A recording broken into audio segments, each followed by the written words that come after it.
देखो class 10 physics chapter 1, class 10 physics chapter 1 Bihar board plus CBSE board के भी बच्चे इसको लिख सकते हैं, कॉपी कलम लेकर के बैठे। तो इससे क्या होगा कि आपको समझ में ज़्यादा से ज़्यादा आएगा, और जहाँ दिक्कत हो तो हमें कमेंट में ज़रूर लिखें। प्रकाश, प्रकाश क्या है सबसे पहले हम लोग पढ़ चुके थे, या नहीं पढ़े हैं तो हम चैप्टर पढ़ाएंगे। आज क्वेश्चन आंसर सबसे पहले हम करवा दें। प्रकाश, परावर्तन एवं अपवर्तन, परावर्तन एवं अपवर्तन चैप्टर का नाम है प्रकाश, परावर्तन एवं अपवर्तन। इसको इंग्लिश में बोलेंगे लाइट, रिफ्लेक्शन एंड रिफ्रैक्शन। इसमें हम एनसीईआरटी का जो क्वेश्चन है और आंसर है वो पहले करवा देते हैं, उसके बाद इसका कुछ टॉपिक्स है उसको भी बता देंगे। क्वेश्चन एंड आंसर एनसीईआरटी, प्रश्न और उत्तर एनसीईआरटी। अवतल दर्पण के मुख्य फोकस की परिभाषा लिखे। अवतल दर्पण इस तरह का एक दर्पण होता है, ये देखिए ये अवतल दर्पण होता है, इसके बाहर में रंगा हुआ रहता है, इसको हम लोग मुख्य अक्ष बोलते हैं, इसको बोलते हैं मुख्य अक्ष या प्रिंसिपल एक्सिस भी बोलते हैं, मुख्य अक्ष, अक्ष, ठीक है, प्रिंसिपल एक्सिस भी बोलते हैं। इसको हम लोग पी बोलते हैं, पोल ध्रुव बोलते हैं। यहाँ पर फोकस होता है और यहाँ पर सेंटर ऑफ कर्वेचर होता है, जिसको कि हम लोग केंद्र बोलते हैं। तो अवतल दर्पण के मुख्य फोकस की परिभाषा लिखिए। अवतल दर्पण के मुख्य अक्ष के समानांतर, अवतल दर्पण के मुख्य अक्ष के समानांतर, ये मुख्य अक्ष है, इसके जब समानांतर कोई किरण जाएगा एवं निकटवर्ती सभी आपतित किरणें, इससे थोड़ा निकट रहेगा, निकटवर्ती सभी आपतित किरणें परावर्तन के बाद, जब ये परावर्तित होगा, यहाँ जब टकराएगा तो ये पुनः परावर्तित होगा, अपवर्तित नहीं होगा। परावर्तन के बाद मुख्य अक्ष के जिस बिंदु पर अभिसरित होती है, यानी मुख्य अक्ष के जिस बिंदु पर, मान लीजिए यहाँ पर अवसरित हुई, अभिसरित होती है, उस बिंदु को अवतल दर्पण का मुख्य फोकस कहते हैं। इसे प्रायः बड़ी एफ से सूचित किया जाता है। यहाँ पर अगर यहाँ पे अभिसरित हो रही है तो इसको हम लोग बोलेंगे कि मुख्य फोकस है। यहाँ पर अभिसरित हो रही है, एक अच्छी हो रही है, अभिसरित किसको कहते हैं ये भी हम लिखाएंगे। इसे प्रायः बड़ी एफ से सूचित किया जाता है, ये याद कर लें, आपके लिए बहुत ही सुविधाजनक क्वेश्चन और आंसर है।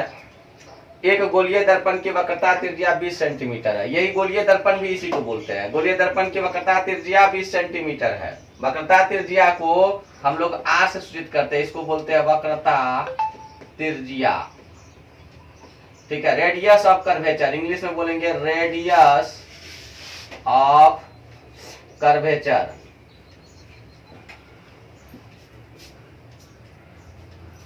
Curvature, VATURE, curvature, radius of curvature. ये जो है एक गोलीय दर्पण की वक्रता त्रिज्या 20 सेंटीमीटर है, इसकी फोकस दूरी क्या होगी, यानी कि एफ, एफ को हम लोग बोलते हैं फोकस दूरी, फोकस दूरी। इसको इंग्लिश में बोलेंगे focal length, focal length, TH है ये, लेंथ, फोकल लेंथ। यहाँ पर r बराबर 20 सेंटीमीटर, f बराबर हम लोग को निकालना है कि f है क्या। तो हम जानते हैं कि f बराबर होता है r/2, यानी कि r/2।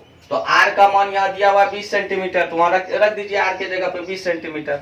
उसके बाद 2 से उसमें भाग दे दीजिए, 10 बार में कट गया तो f का मान निकल गया 10 सेंटीमीटर। और भी क्वेश्चन है इसके, वो हम कराएंगे।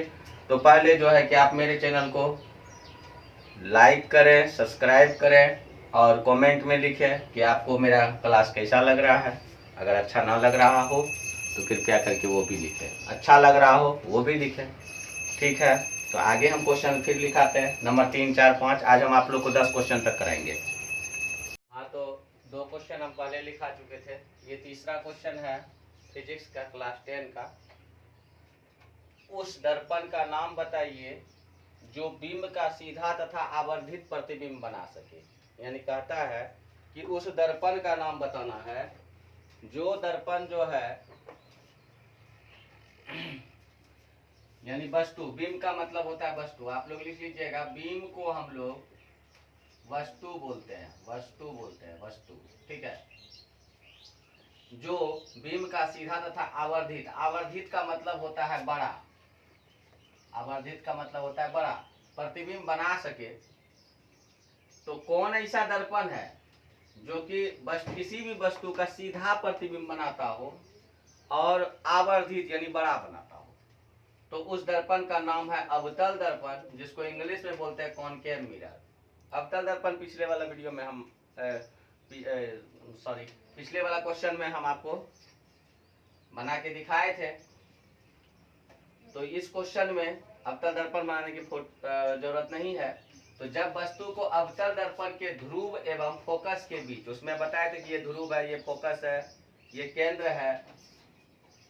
जब वस्तु को अवतल दर्पण के ध्रुव एवं फोकस के बीच रखा जाता है, यानी कोई दर्पण है, अवतल दर्पण है, ठीक है, यहाँ पर फोकस है, यहाँ पर केंद्र है और यहाँ पर ध्रुव है यानी पी, पोल जिसको बोलते हैं। अगर इसके बीच में हम वस्तु को रखेंगे, फोकस के बीच, फोकस और ध्रुव के बीच रखेंगे, तो वह सीधा प्रतिबिंब बनाएगा और वस्तु से बड़ा बनाएगा। इसीलिए अवतल दर्पण का उपयोग किया जाता है। अब देखिए, हम वाहनों में उत्तल दर्पण का पश्य दृश्य, पश्य दृश्य मतलब होता है पीछे देखना। पीछे देखने के लिए हम लोग पीछे कॉपी कलम लेकर के बैठे, नोट करें तो और आपको फायदा होगा, और नहीं तो फायदा नहीं होगा। सिर्फ वीडियो देखने से कोई फायदा नहीं होने वाला है। कॉपी में नोट कर लें, एक दो बार पढ़ें, ठीक है, जिसको रिवीजन कहते हैं, रिवीजन करें दो से तीन बार, तो ज्यादा फायदा होगा। पश्य दृश्य दर्पण के रूप में वरीयता देते हैं। क्यों? वरीयता का मतलब होता है, इंग्लिश में इसको बोलते हैं पीरियोरिटी, प्रियोरिटी देते हैं। क्यों देते हैं आखिर? क्योंकि नंबर एक, यह हमेशा सीधा प्रतिबिंब बनाता है। उत्तल दर्पण जो है हमेशा प्रतिबिंब को सीधा बनाता है। उत्तल दर्पण का फोटो इस तरह का होता है, देखिए अवतलीय दर्पण है लेकिन अंदर से रंगा हुआ होता है। अवतल दर्पण में अंदर से, बाहर से रंगा हुआ रहता है, और उत्तल दर्पण में अंदर से रंगा हुआ रहता है। इसके परावर्तक सतह जो है ना उभरी होती है, परावर्तक सतह इसके उभरी होती है, ठीक है, और उसके बाद इसकी परावर्तक सतह धसी होती है। उत्तल दर्पण और अवतल दर्पण का सबसे मेन पहचान यही है कि उत्तल दर्पण का परावर्तक सतह उभरी होती है यानी उठी हुई होती है, और अवतल दर्पण की परावर्तक सतह धसी हुई होती है। यह विस्तृत दृश्य क्षेत्र बनाता है। विस्तृत मतलब बड़ा, दृश्य क्षेत्र यानी कि बड़ा क्षेत्र हम देख सकते हैं। इसी वजह से हम लोग उत्तल दर्पण का उपयोग करते हैं पश्य दृश्य दर्पण के रूप में। अगला देखिए, उत्तल दर्पण की फोकस दूरी ज्ञात करें जिसकी वक्रता त्रिज्या 32 सेंटीमीटर, यानी कि इसका जो है ना वक्रता त्रिज्या बड़ी आर दिया हुआ है 32 सेंटीमीटर है। तो यहाँ आर बराबर 32 सेंटीमीटर वक्रता त्रिज्या, तो इसलिए एफ बराबर छोटी एफ यानी कि फोकस दूरी बोल रहा है ना, छोटी एफ बराबर आर बटा 2 यानी कि 32 बटा 2। तो 32 को 2 से भाग दे देंगे तो बचेगा कितना? 16। 16 दूना 32 ही तो पढ़े होंगे आप लोग, नहीं पढ़े हैं तो फिर से पढ़ लीजिएगा 1 क्लास में जाकर के नर्सरी में। कोई अवतल दर्पण अपने सामने, मान लीजिए यह अवतल दर्पण है, अपने सामने 10 सेंटीमीटर दूरी पर रखे किसी बिंब यानी वस्तु का 3 गुना आवर्धित यानी बड़ा वास्तविक प्रतिबिंब बनाता है। बहुत बड़ा प्रतिबिंब बना रहा है, यानी कि एक प्रतिबिंब बना रहा है, फोटो बना रहा है। आप जब खड़ा होइएगा धूप में तो आपके पीछे लंबा प्रतिबिंब आपका फोटो बन जाता है बड़का, और उसको बोलेगा नापो, हमको सुता दो उस पे, आपसे बड़ा हो जाएगा वो। इसीलिए जो है आप ध्यान दीजिएगा कि वहां पे बता रहा है, बोल रहा है क्वेश्चन कि कोई अवतल दर्पण अपने सामने 10 सेंटीमीटर दूरी पर रखे किसी बिंब का 3 गुना आवर्धित वास्तविक प्रतिबिंब बनाता है। प्रतिबिंब दर्पण से कितनी दूरी पर है, प्रतिबिंब दर्पण से कितनी दूरी पर है ये बताना। ये दर्पण है, इससे कितनी दूरी पर है जब बड़ा बन रहा है तो यहाँ u बराबर है -10 सेंटीमीटर। u को हम लोग बोलते हैं वस्तु की दूरी, ये जो यहाँ पे वस्तु रखी हुई है, वस्तु, इसकी जो दूरी होगा u से डिनोट करेंगे, u से दर्शाएंगे, -10 सेंटीमीटर। चूंकि वास्तविक प्रतिबिंब बनता है, इसलिए आवर्धन m बराबर होगा -3। m जो है, आवर्धन जो है वह -3 होगा। और v हम लोग को प्रतिबिंब याद करना, v को प्रतिबिंब की दूरी बोलते हैं, लिख लीजिएगा कॉपी में, v को प्रतिबिंब की दूरी बोलते हैं और u को वस्तु की दूरी बोलते हैं। तो हम लिख देते हैं, अगर आप लोग को दिक्कत हो तो v को बोलते हैं प्रतिबिंब, प्रतिबिंब की दूरी, और u को बोलते हैं वस्तु की दूरी, वस्तु की दूरी बोलते हैं। तो यहाँ पर हम लोग को आवर्धन, पहले सबसे पहले आवर्धन दिया हुआ है, निकाल लेते हैं। फिर भी आवर्धन बराबर होता है -v बटा u, यानी कि प्रतिबिंब बटा वस्तु, प्रतिबिंब की दूरी बटा वस्तु की दूरी, या प्रतिबिंब की आकार बटा वस्तु की आकार भी बोलते हैं। तो m तो दिया हुआ है -3, क्योंकि 3 गुना है।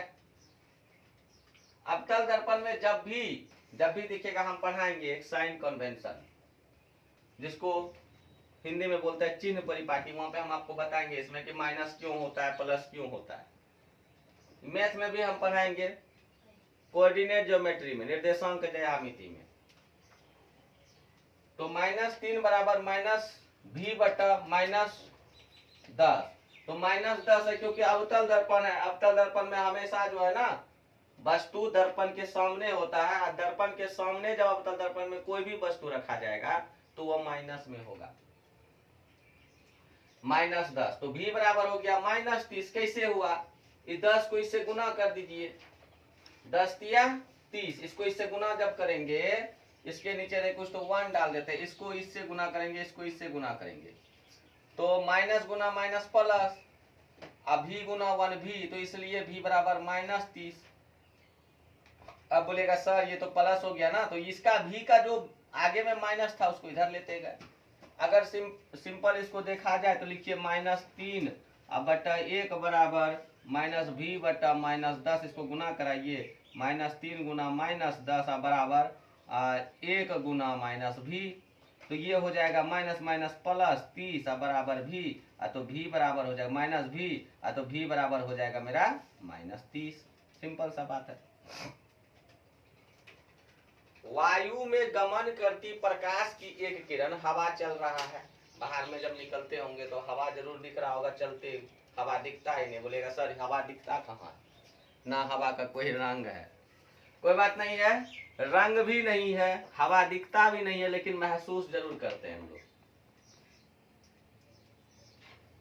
दिखता कब है? जब वह बड़ा से बड़ा रूप धारण कर लेता है। तो इसीलिए जो है, वायु में गमन करती प्रकाश की एक किरण जल में तिरछी प्रवेश करती है, जल में तिरछी प्रवेश करती है। क्या प्रकाश किरण अभिलंब की ओर झुकेगी अथवा अभिलंब से दूर हटेगी? बताइए। तो यहां पर देखिए कि अभिलंब किसको कहेंगे। हमने मैथ में पढ़ रखा है कि किसी भी समतल पर कोई खड़ा हो जाता है, कोई भी समतल है, जैसे अब ये समतल पे हम खड़े हैं तो हम अभिलंब हैं, तो इसको अभिलंब बोलेंगे। वायु में गमन करती प्रकाश की किरण जब जल में तिरछी प्रवेश करती है, मान लीजिए ये जल है, आप लोग ये लिख लिए हो, तो हम इसको मिटाते हैं। मान लीजिए ये जल है,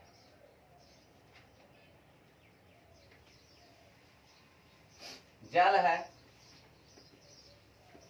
इसको जल बोलिए।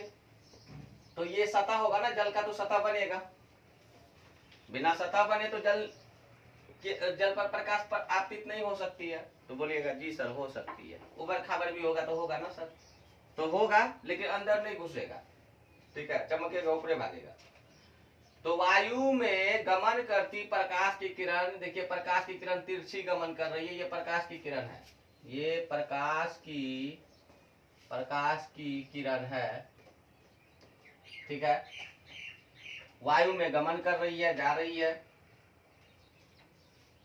जब जल में तिरछी प्रवेश करती है तो अभिलंब की ओर, यहां से अभिलंब बनेगा, ध्यान दीजिएगा, ये अभिलंब होगा, अभिलंब, इसको बोलेंगे अभिलंब, अभिलंब, ध्यान दीजिएगा, अभिलंब। अभिलंब को इंग्लिश में बोलते हैं नॉर्मल, नॉर्मल।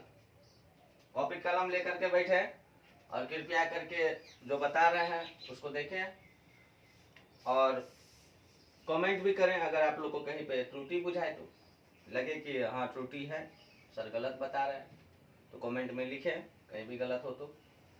तिरछी प्रवेश करती है तो अभिलंब की ओर झुकेगी, क्योंकि जल वायु की अपेक्षा, ये देखिए वायु है, ये क्या है, वायु है, और नीचे में आपका जल है, क्योंकि वायु के ऊपर जल रहेगा कि जल के ऊपर वायु रहेगा, अच्छा जल के ऊपर वायु रहेगा, है ना। ऐसे जल के ऊपर वायु है, ठीक है।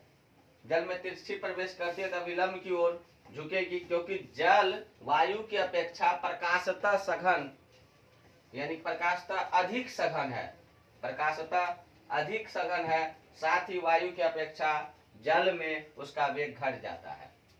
वायु में प्रकाश का जो वेग होता है, याद रखिए, वायु में प्रकाश का वेग होता है 3 × 10⁸ मीटर पर सेकेंड, ध्यान दीजिएगा।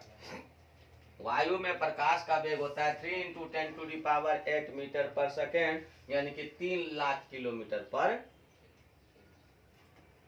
घंटा, ठीक है, याद रखिएगा, ये प्रकाश का वेग होता है।